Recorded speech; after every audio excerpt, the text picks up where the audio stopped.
welcome back to Centre Equestrian La Luce and Live and Breathe Horses, to the hay shed. And we're going on with our Words of Wisdom series, from an old master trainer to young trainers, which is volume 2 of the Classical Principles of the Art of Training Horses. So today we're going to have a look at chapter 5, which is about developing the natural movements of the horse.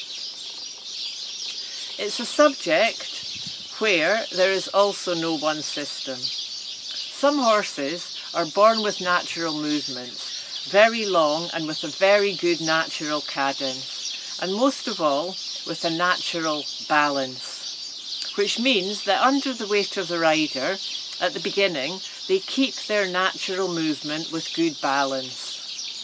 Some others have also good movement but do not have good balance, and with the weight of the rider they begin to lean on the hand of the rider and put weight into their shoulders. Some others, because of their conformation, lift their legs too high and stay with the weight behind and do not go forward correctly. Some others, with not enough elevation, take picky little steps and stay with the shoulders contracted and unrelaxed. In each case, of course, the first thing is to see how the back moves under the weight of the rider. What is necessary at first is to find at the beginning of the work in which attitude, which rhythm, cadence you must work each horse. Some need to work with large movements because there they find the best balance.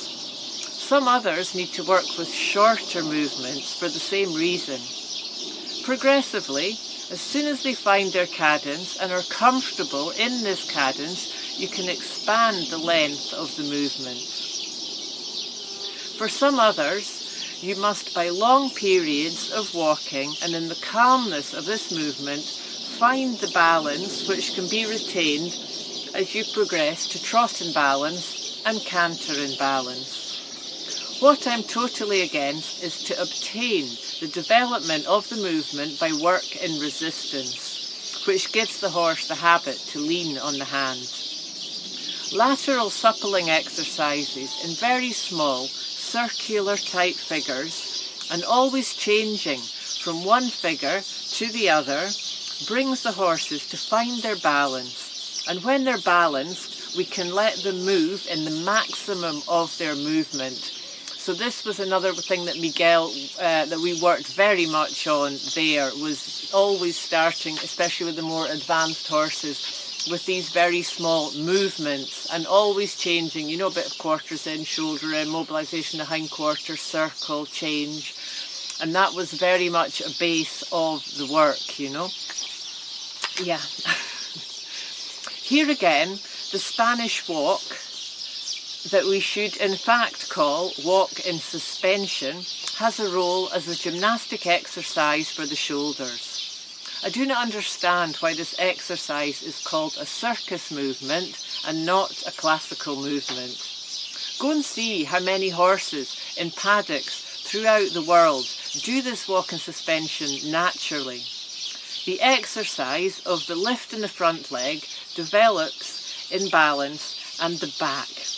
And the back, which is supporting the weight of the rider, is the connection. So yeah, there's a lot of value in it, and it's not something that you see. I mean, here in Spain you do, but not so much outside. And like he says, why is it not considered a classical movement?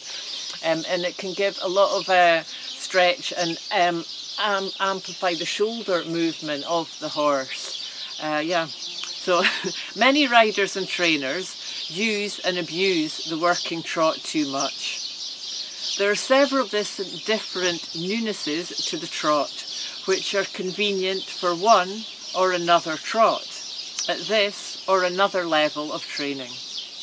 It is the rider who knows his horse and who recognises the good and bad sensations, who is able to keep them or change them. It is the rider who decides how and in which variation of each pace he must work his horse, And that, of course, changes from horse to horse and from day to day, you know, depending on what else is going on. It might be something to really consider on that day with that weather, that feeling of you and your horse. In which variation, speed, length of the pace are you going to work him? The final result must be good for the rider and for the horse, and not always for the judges or the spectators sitting in their chairs.